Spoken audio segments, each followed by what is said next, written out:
Golden, unveiling treasures.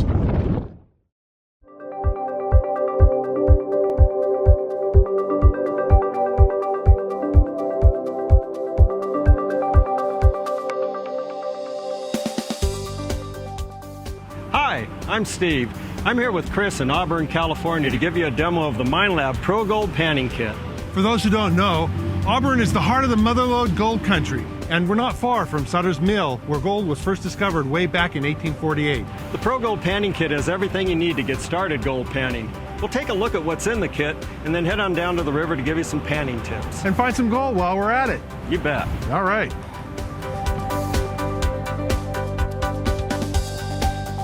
This kit contains 2 premium gold pans and a classifier, all constructed of a tough UV-resistant plastic that floats in water. There's the 15-inch dual riffle pan, the 10-inch single riffle pan, and the hex mesh classifier. There's also a range of useful tools for working with small gold particles, and a carry bag that converts to a backpack.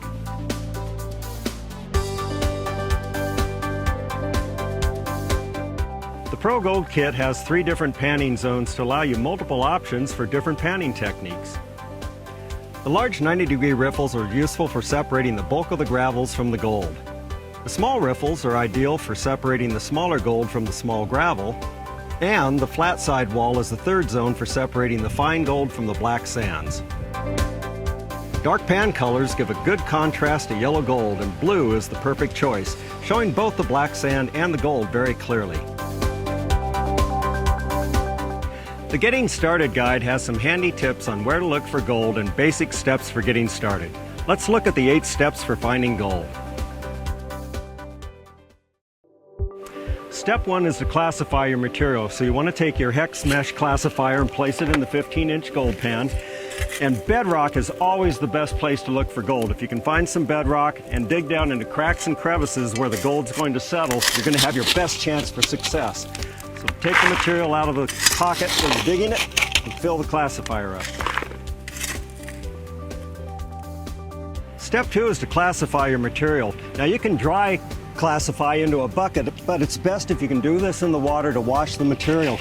That way it's completely clean and you have the large rocks separated from the fine material with the classifier.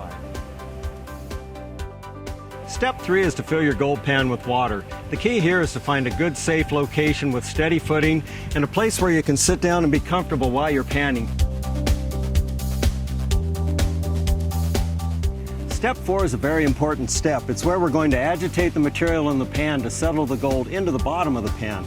So with the pan in the water, large riffles facing away from you and relatively level, you're not trying to wash material out of the pan here, vigorously shake the pan back and forth to settle the gold into the bottom of the pan. There's a lot of different styles, but most people just simply shake back and forth. And the goal here again is not to get the material out of the pan, but to get the gold into the bottom of the pan. Step 5 is removing the unwanted material from the pan. Now there's a lot of different ways to do this, but in step 4, we've got the gold into the bottom of the pan by agitating it.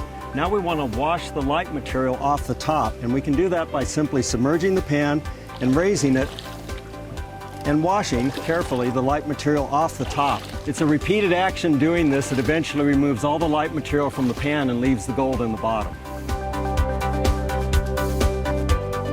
Now we simply repeat steps 3 through 5 over and over until there's very little material left in the pan. So I'm going to alternately shake the material and then wash across the coarse riffle section. That way if there's any gold in the pan, it'll get captured by the coarse riffles. Now watch carefully to make sure no gold escapes while you're doing this. Agitate, settle the gold, wash, remove the unwanted material.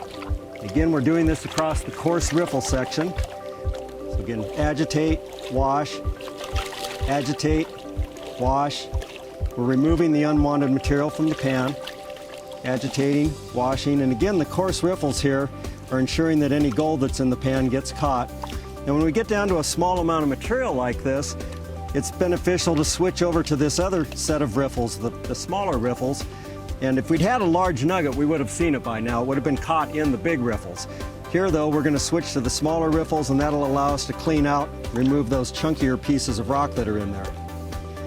And the final step will be to rotate the last bit of sand over to the fine section here to remove the black sands from the pan. In step 6, you'll very often have some black sands left in the pan. Black sand is actually magnetite, which is an iron ore, and so you can use a neat trick with the magnet that comes in your Pro Gold panning kit. The magnet inside of a plastic bag, simply run it over the black sands in the pan. You lift the black sand out and leave the gold behind. In step 7, we retrieve the gold from the gold pan using the greatest little tool invented in mining in a long time, the snuffer bottle. It's just like an eyedropper. You squeeze the plastic and release to suck the gold up and capture it in the bottle. Doesn't get any easier than that.